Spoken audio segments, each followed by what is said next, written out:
ఇకపోతే సింహరాశి వారు, సింహరాశి వారికి 2 గ్రహాలు మాత్రమే యోగిస్తున్నాయి ఈ వారం. అవేంటంటే గురువు 11లో లాభస్థానంలో ఉండడం వల్ల యోగిస్తాడు, తర్వాత శుక్రుడు 12వ స్థానంలో ఉండటం వల్ల ఈయన కూడా యోగిస్తాడు.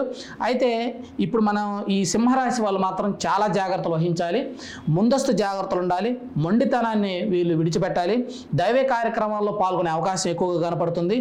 అయితే కొన్ని ఆపదల నుండి వీళ్ళు భయపడడానికి స్నేహితుల సలహాలు కూడా తీసుకోవాల్సి ఉంటుంది.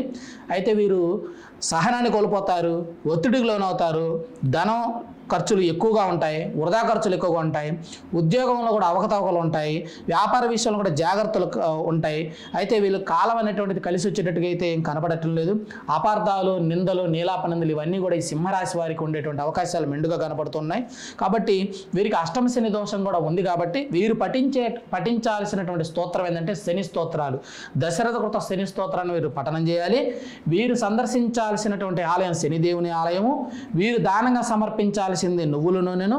వీరికి కలిసి వచ్చే అదృష్ట సంఖ్య 8, వీరికి కలిసి వచ్చే రంగు నీలం అన్నమాట.